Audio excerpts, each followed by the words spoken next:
critical. That's what Fort Wayne Mayor Tom Henry is calling the success of the Electric Works project. Tonight, City Council voted 6-3 in a committee vote in favor of granting funding to the project. Wayne 15's Tony Sandlaben was at that council meeting and joins us now with details on the decision. Tony, how much is the city likely to contribute?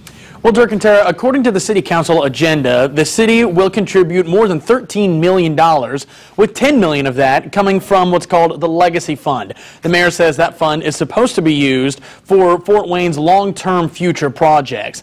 The way the funding is organized led to several disagreements on the council. We're going to sell $65 million worth of assets, from Public Works to the Redevelopment Commission for $1. I think most people would think, something's kind of screwy about that. Despite Councilman Arp and 2 other city council members voting no, the city funding for the Electric Works project is going through. It would turn the old General Electric plant into a refurbished mixed-use property. And I think what we're seeing is a community that's excited about its future potential and excited about what this site can mean to the future of Fort Wayne's economy. The approval means Parkview Hospital will officially sign on to be a tenant in the potential new space to address a, quote, medically underserved area of Fort Wayne.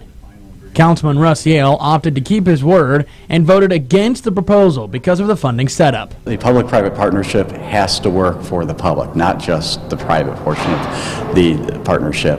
And with legacy funds being depleted through a grant rather than a loan and a super abatement not really providing any tax revenue, I just felt that the deal needed to work better for the taxpayer to justify the amount of money being invested into this. Yale says the city cannot afford to be so generous with public funds with future projects, but also says what's important now is to move on. Well, I think what happens now is we all come together and we hope that this project works the way that it's supposed to. It certainly has ignited the imagination of much of the public, and although I was not comfortable with its funding, I now join everybody in wishing that this goes well and that it does indeed become an amazing place that is an identifying location for the city and a source of great pride. Mayor Tom Henry released a statement on the passage of the funding, saying in part, quote, "We continue to make progress on an important and unique initiative for Fort Wayne and Northeast Indiana. The council will make its final vote on the proposal next week, but the results are expected to be the same." Live in studio, Tony Sandlaben, Wayne 15 News. Tony, thank you.